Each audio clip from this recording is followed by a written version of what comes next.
जब तक किसी चीज का लोभ नहीं होता तब तक उसे पाने और सुरक्षित करने की धुन सवार नहीं होती। इसी से जब तक हमारा नाम में लोभ नहीं होता तब तक नाम जप में प्रीति होना भी कठिन है। नाम का लोभ होने पर तो स्वतः ही हर समय जप होने लगेगा, फिर तो 1 मिनट भी व्यर्थ बात करना बुरा जान पड़ेगा। जिस प्रकार धन के लोभी को 5 मिनट भी अपने व्यापार को छोड़ना कठिन हो जाता है, उसी प्रकार भगवत नाम का लोभी 5 मिनट भी व्यर्थ बात नहीं कर सकता।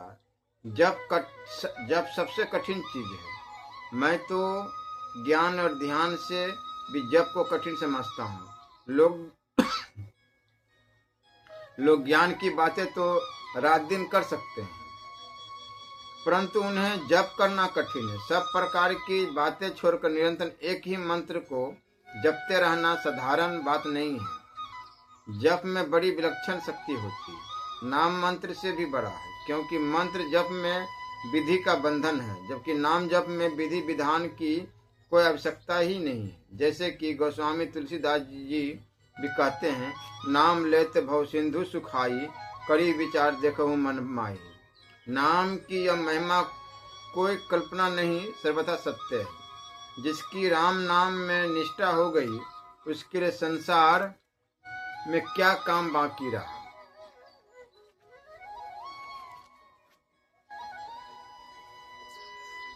तुम जिस समय श्री कृष्ण नाम लो, उस समय अपने को गोलोक में समझो। नाम के अभ्यास से नाम मधुर लगने लगेगा। जैसे ध्यान करने वाले को दिव्य गंध एवं दिव्य दर्शनादि चमत्कार होते हैं, वैसे नाम जप करने से भी होंगे। भगवान के दर्शनों की चाह होगी तो वे तत्काल दर्शन देंगे। विश्वास होने पर तो केवल नाम जप से भगवान के दर्शन हो सकते हैं। जो काम अधिक करता है वह भजन भी अधिक करेगा। जो काम नहीं करता उससे भजन भी नहीं हो सकता। हाँ, भजन धीरे धीरे बढ़ाते जाओ तो काम अपने आप कम होता जाएगा। यदि भजन में अत्यंत प्रेम हो तो घर छोड़कर एकांत में भजन कर सकते हो। भजन में कोई विघ्न कर ही नहीं सकता, इसलिए पहले अभ्यास करना चाहिए। कुछ समय भजन कीर्तन आदि करना चाहिए और थोड़ी देर गुणानुवाद करना चाहिए। इससे भजन में मन लग जाएगा। यदि पैसे पास हो तो साधु सेवा भी करना चाहिए। श्री कृष्ण के गुणानुवाद में कर्म कांड की तरह आचार विचार का कोई नियम नहीं है। वहां तो गौ दूहते, झाड़ू देते, दही मथते तथा हर एक काम करते हुए ब्रज बलाएं श्री कृष्ण का गुणगान किया करती थी।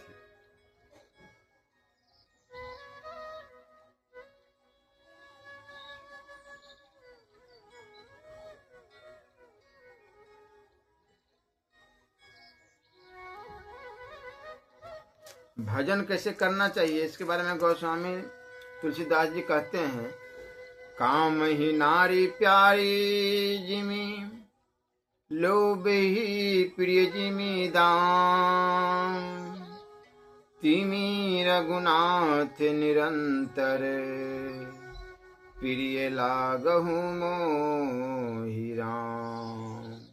लोभी की भांति नाम अधिकाधिक मात्रा में जपना चाहिए और कामी की भांति निरंतर स्वरूप का ध्यान करना चाहिए। इष्ट देव के अनंत नाम और अनंत रूप है, किंतु हमारा तो एक नाम और एक रूप में ही अनन्य प्रेम होना चाहिए।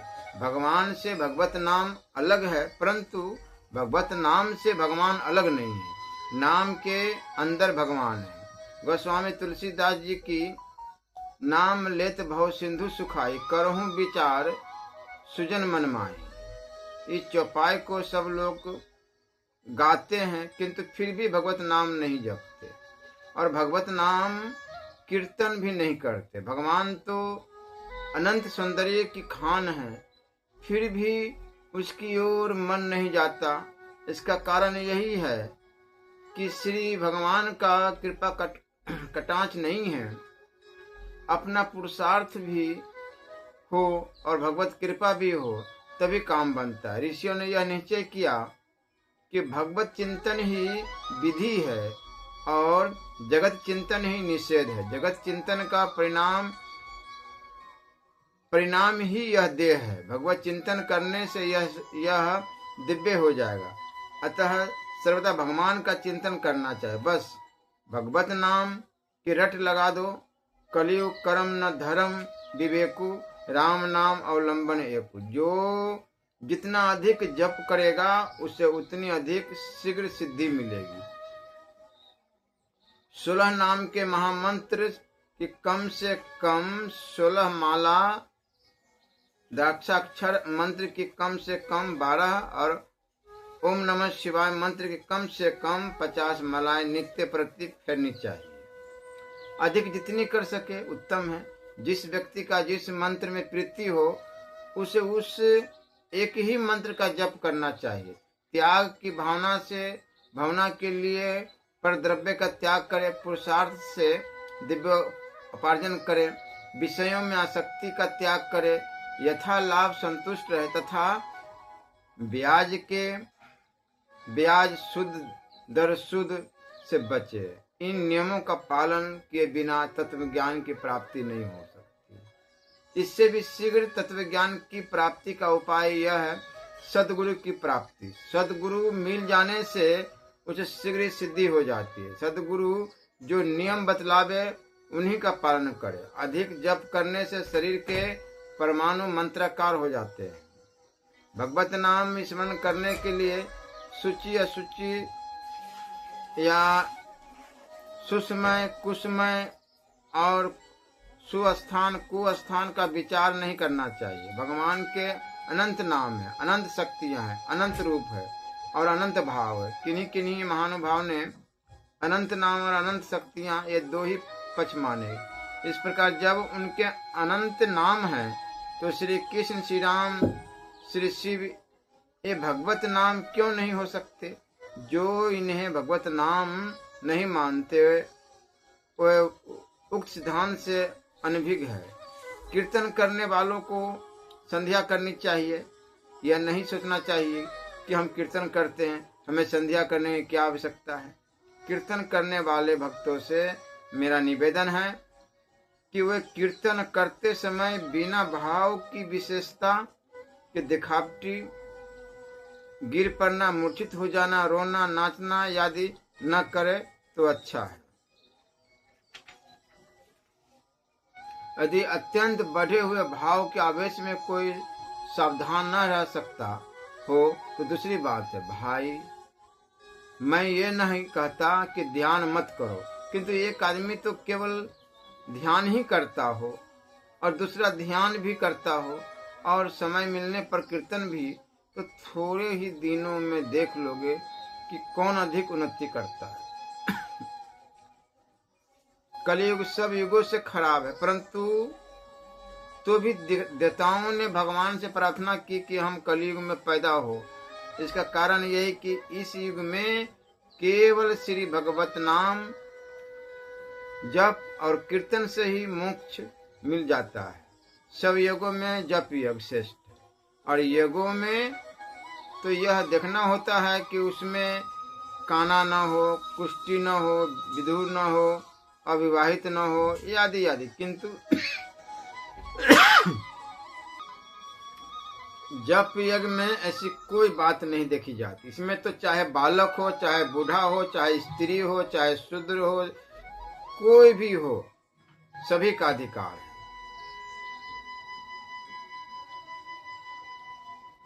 मैं अपने अनुभव से यह कह सकता हूँ कि आजकल भगवत नाम जप और जितेंद्रियता ये सब कुछ है। तत्व ज्ञान कलियुगी जीवों की समझ में नहीं आ सकती। तत्व ज्ञान तो पवित्र हृदय वालों को ही होता है और हृदय तब पवित्र होता है जब सब प्रकार की पवित्रताओं का पालन किया जाए। सबसे कठिन चीज क्या है? जप। और बुद्धि को पवित्र करने वाली चीज क्या है? जप। जप यदि एक आसन से किया जाए तो बहुत अच्छा।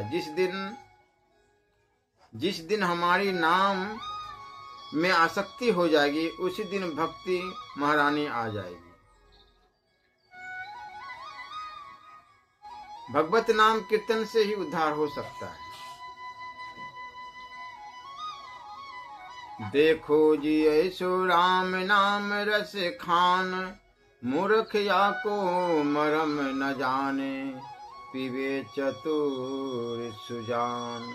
जिनकी विचार में रुचि नहीं है और जो भगवत गुणानुवाद में ही मस्त है, वही उत्तम है। पाप कर्मों को विध्वंस करने के लिए भी जप करने की आवश्यकता है। इसी से ज्ञान वैराग्य युक्ति भक्ति की प्राप्ति होगी। इसको भी अनिर्विष्ण चित्त से करना चाहिए। इसे तत्परता से करते रहना चाहिए। पुनः पुनः चिंतन करने को ही अभ्यास कहते हैं। और यदि पुरुषार्थ है, ईश्वर चिंतन में आनंद आवे अथवा न आवे, उसे तो प्रतिज्ञा पूर्वक करते ही रहना चाहिए। मन भागता रहे तो भी कोई चिंता नहीं, किंतु नियम पूर्वक चिंतन की प्रतिज्ञा करनी ही चाहिए। भगवान उसी पर दया करते हैं जो उनका चिंतन करता है। जिस प्रकार से भगवान में मन लगे वही करना चाहिए। जप में मन कम लगे तो कीर्तन करे या स्तोत्र पाठ या अथवा स्तुति परक पदों का गान करें। अभ्यास करने से हम निद्रा को जड़ मूल से उखाड़ सकते हैं, किंतु यह काम 4 दिन के अभ्यास से नहीं होगा। इसलिए जल्दबाज नहीं होना चाहिए। यह नीचे कर लेना चाहिए कि मैं आजन्म भगवत नाम लेता रहूंगा। नित्य के नाम जप का हिसाब लिखे। इस प्रकार प्रतिज्ञा करने से भजन होगा। भजन तो हठ पूर्वक भी करना चाहिए। भजन करने वालों के लिए अति आहार और अति परिश्रम निषिद्ध है। जप करते हुए मन भटके तो भटकने दो। जप में इतनी शक्ति है कि वह अधिक होने से अपने आप मन को एकाग्र करने में सहायता करेगा।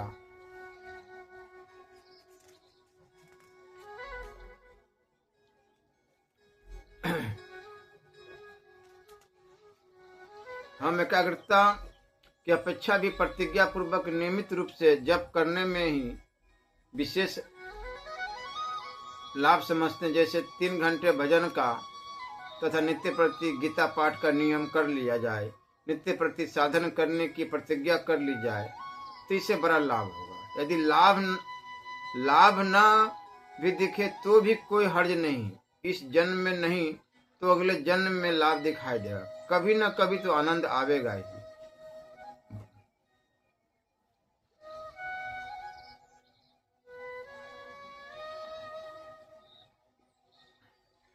भगवान और भगवान के नाम में कोई भेद नहीं है। अतः प्रेम से भगवत नाम जपना चाहिए। जोई नाम से गुण भज निष्ठा करी, नामेर सहित आछे आपनी श्री हरि। जब तक पाप रहेगा तब तक श्री कृष्ण नाम में प्रेम नहीं हो सकेगा।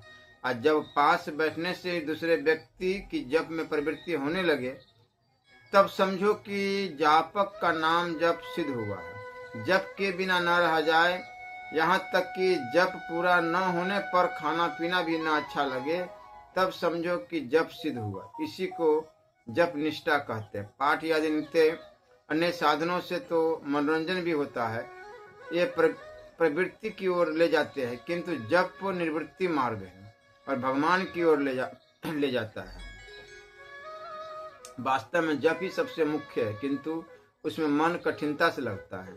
भगवान के स्वरूप में तो प्रेम हो सकता है, परंतु नाम में प्रेम होना कठिन है।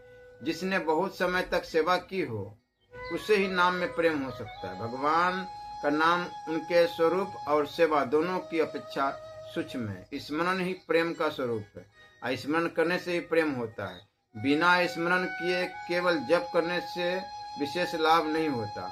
जब इष्ट नाम में प्रेम हो जाता है तो नाम लेने के साथ ही गदगदता होकर आंसू आ जाते हैं और बेहोशी होने लगती है। जो प्रेम से भगवान का नाम लेता है, भगवान उस भक्त का स्मरण करते। देखो, एक और श्री राधिका जी कृष्ण कृष्ण कहती रहती है तो दूसरी ओर श्री कृष्ण राधे राधे की रट लगाए रहते हैं। इससे निश्चय होता है कि जप इष्ट देव के स्मरण पूर्वक होना चाहिए। देखा जाता है कि बहुत लोग माला लेकर जप भी करते रहते हैं और भाई से लड़ाई अथवा मुकदमेबाजी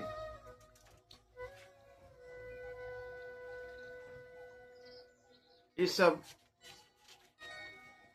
बातें भी ऐसे जप से भला क्या लाभ होगा? होगा भी तो अगले जन्म में भले ही हो सके। तत्काल लाभ तो स्मरण पूर्वक जप करने से ही होगा। जप के समय ये 4 काम नहीं करने चाहिए: बोलना, इधर उधर देखना, सिर या गर्दन हिलाना और हंसना, जैसा कि कहा गया है। भगवान के मंगलमय नाम उच्चारण करने से करोड़ों जन्मों के पाप नष्ट हो जाते हैं, ऐसे विधानों ने निश्चय किया है। भगवान उत्तम श्लोक पवित्र कीर्ति का नाम जान कर लिया जाए अथवा बिना जाने वह पापों का नाश करता है। ज्ञानी या भक्त से कोई अपराध पाप बन जाए तो उसे शास्त्रोक्त प्रायश्चित की आवश्यकता नहीं है, वह केवल जप से ही दूर हो जाएगा। बस जप ही उसका प्रायश्चित है। भगवान का निरंतर स्वरूप क्या है तथा उसकी कैसे उपासना हो सकती है? जो वस्तु रूप रस गंध स्पर्श और शब्द से परे है वही भगवान का निराकार रूप है। संपूर्ण विषयों को त्याग कर तदाकार वृत्ति करना ही उपासना है। भगवान और गुरुदेव के चरणों को ही वंदना क्यों की जाती है? चरण सबसे छोटा अंग है।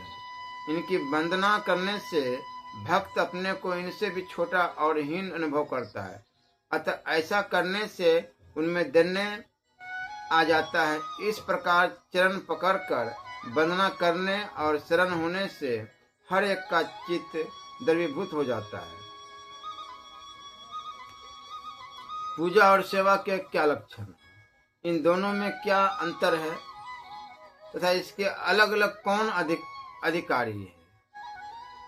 भक्त अपने भाव के अनुसार उपास्य देव को वस्तु अर्पण करता है तो उसे पूजा कहते हैं। इसमें उपासक के भाव की ही प्रधानता रहती है, किंतु जब वह अपने इष्ट की रुचि को समझकर उसकी प्रशंसा के लिए चेष्टा करता है तो उसे इसे सेवा कहा जाता है। इसमें इष्ट देव की रुचि ही प्रधान होती है। यही इन दोनों का अंतर है। पूजा के अधिकारी तो सभी भक्त होते हैं, किंतु सेवा कोई निज दास या अंतरंग भक्ति कर सकते हैं।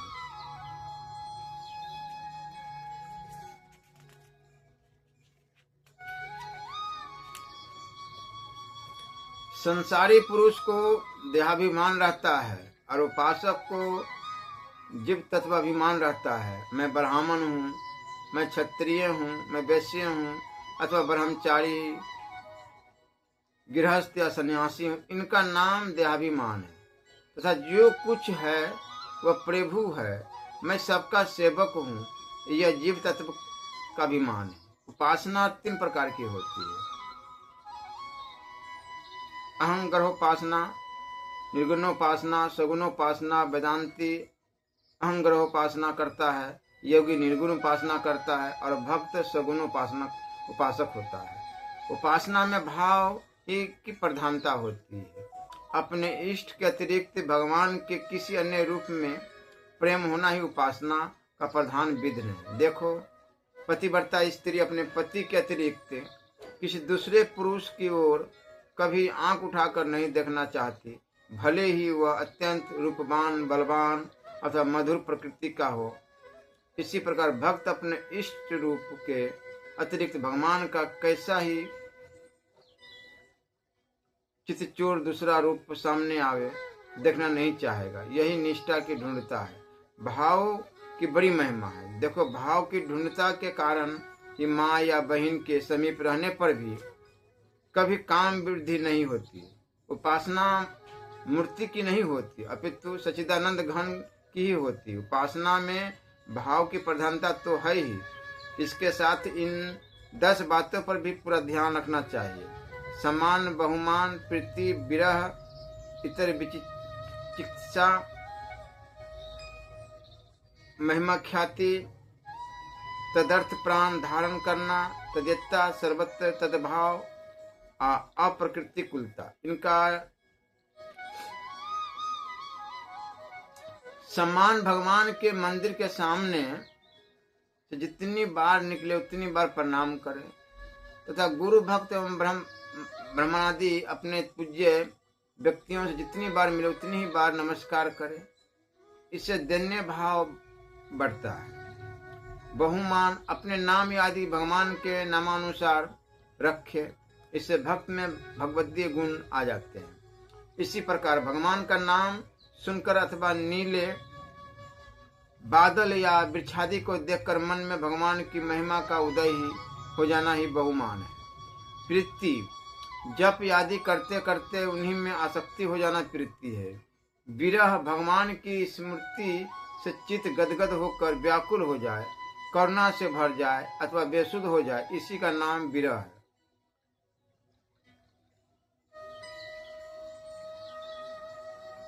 इतर विचिकित्सा, अपने इष्ट के सिवा और किसी से प्रभावित न होना इतर विचिकित्सा है।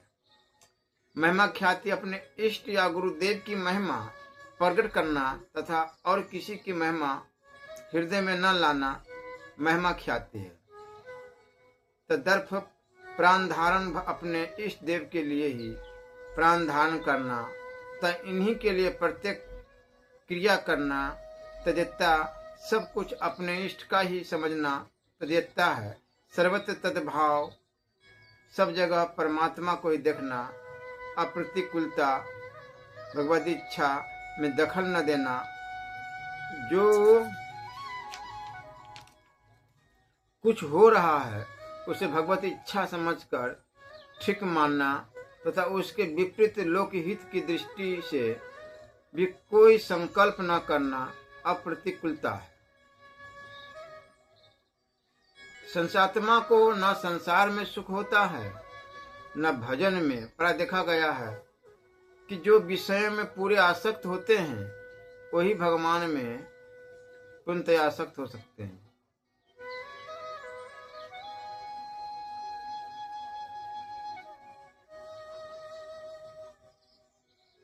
भक्त शिरोमणि सूरदास तुलसीदास जी ऐसे ही महापुरुष थे जो सच्चे हृदय से भगवान की ओर थोड़ा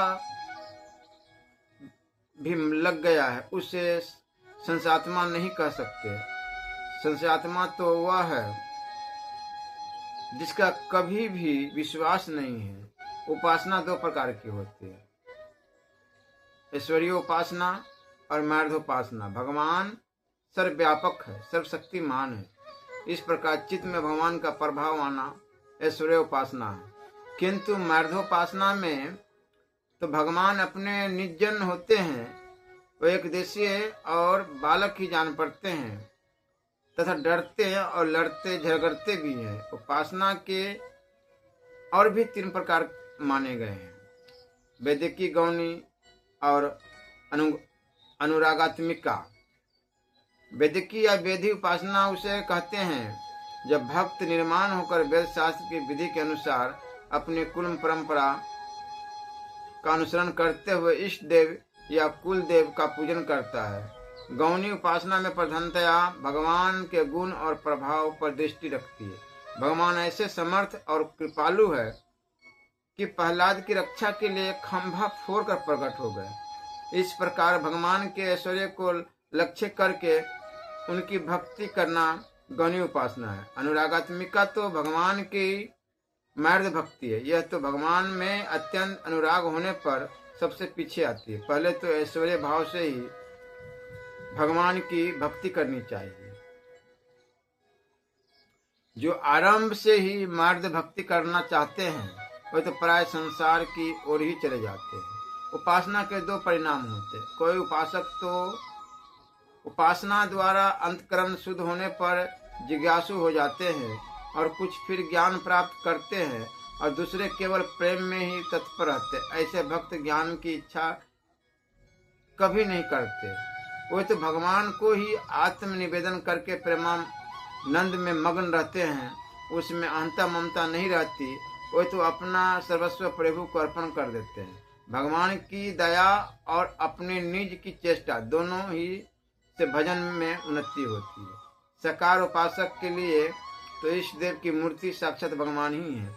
मेरा इष्ट देव ही भगवान है, उससे अतिरिक्त सब माया है, संसार कुछ भी नहीं। यह उत्तम उपासक की निष्ठा होती है, इसी से भगवान मिलते हैं। जप ध्यान और पाठ सर्वदा नियत समय पर नियमित रूप से नियमित संख्या में करते रहना चाहिए। गुरु को मनुष्य समझना, भगवत विग्रह को पत्थर समझना, मंत्र को शब्द समझना, चरणोदक को सामान्य जल मानना, महाप्रसाद को केवल भोजन समझना तथा साधु की जाति पर दृष्टि रखना उपासना के महान विधि है। ऐसे लोगों का कल्याण कभी नहीं हो सकता। यदि इष्ट देव की परिपूर्णता के भाव में कुछ भी कमी है तो उपासना सफल नहीं हो सकती। इष्ट देव में एक देशीयता होनी चाहिए।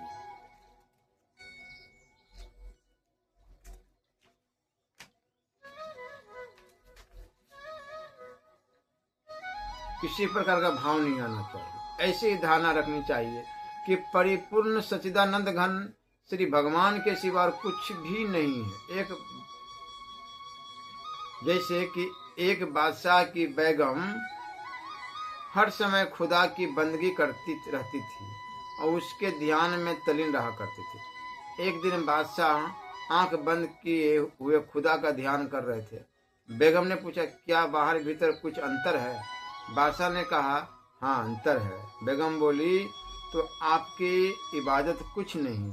जब तक बाहर भीतर एक न हो तब तक सच्ची उपासना नहीं हो सकती। मन बिना उपासना किए नहीं रह सकता, यह प्रकृति का नियम है। वह यदि भगवान की उपासना नहीं करेगा तो सांसारिक विषयों की उपासना करेगा। किसी एक की उपासना तो उसे करनी पड़ेगी, अतः उसे भगवान की उपासना में लगा दो। साकार भगवान तो भक्त की अपनी वस्तु है। वह अपने भगवान के पास किसी को आने दे अथवा न आने दे, किसी को उसकी पूजा करने दे अथवा न करने दे, उसे पूर्ण अधिकार है। हाँ, निराकार भगवान सबकी वस्तु है। उन पर सारी सृष्टि का अधिकार है। उनके पास जाने या उनका पूजन करने से कोई किसी को नहीं रोक सकता। देखो, पृथ्वी सबकी चीज है और उस पर सबका अधिकार, किंतु यदि कोई मकान बना लेता है तो बनाने वाला ही उसका मालिक हो जाता है। वो किसी को अपने मकान में आने न दे अथवा न आने दे, यह उसके अधिकार की बात है। यद्यपि तत्व दृष्टि से पृथ्वी और मकान में कोई अंतर नहीं है। इसी प्रकार सकार और निराकार भगवान में भी वस्तुतः कोई भेद नहीं, किंतु उनकी उपासना आदि के विषय में कुछ व्यवहारिक भेद तो है ही।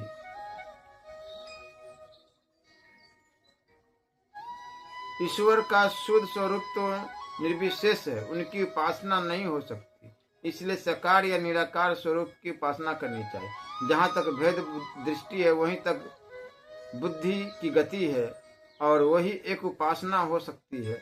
अभेद दृष्टि तो बुद्धि से परे की बात है और यही ज्ञान है। भगवत सेवा में भगवान को भोग लगाया जाता है, सो क्या भगवान भूखे हैं? नहीं, भगवान तो नित्य तृप्त है।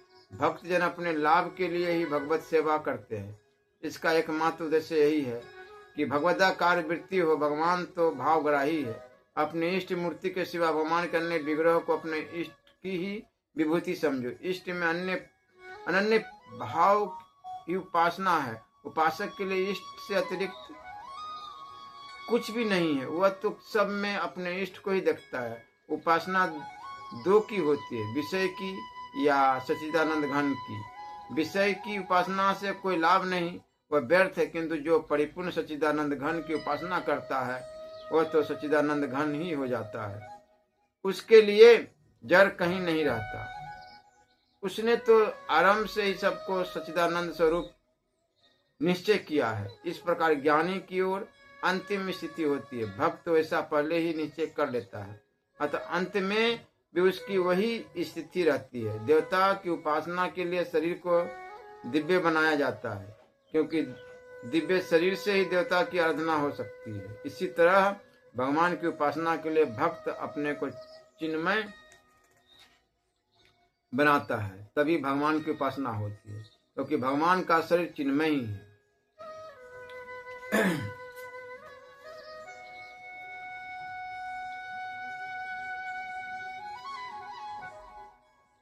जड़ माया में स्थूल अथवा नाशवान नहीं, और चिन्मय की उपासना चिन्मय ही कर सकता है। भगवान की सभी वस्तुएं चिन्मय है। जैसे समुद्र के अनंत लहरों के अनंत आकार प्रकार होने पर भी वस्तु एकमात्र जल ही है। कहा भी है, गुड़ सा मीठा है। भगवान बाहर भीतर एक समान।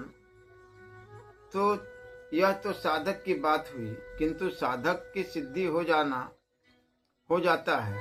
भक्त को जब ज्ञान होता है तो वह अपने सच्चिदा स्वरूप का अनुभव करता है। वह साक्षी भाव में स्थित हो अपना एक नया चिन्मय शरीर पैदा कर लेता है और उसी से भगवद्गीय आनंद प्राप्त करता है। आनंद के भंडार तो श्री भगवान ही है। भक्त स्वयं अपनी आनंद रूपता स्वीकार नहीं करता। एक बार देवताओं ने हनुमान जी से पूछा कि तुम भक्त हो या ज्ञानी। इस पर हनुमान जी ने विचार किया कि मैं भगवान का सेवक हूँ और उन्हीं के पास रहता हूँ। यदि अपने को अज्ञानी कहूँ तो मेरे प्रभु पर ही दोष आता है। अतः वे बोले, शरीर दृष्टि से तो मैं भगवान का सेवक हूँ और जीव दृष्टि से उनका अंश हूँ। अंश और अंश वास्तव में एक ही होते हैं, जैसे समुद्र और लहर।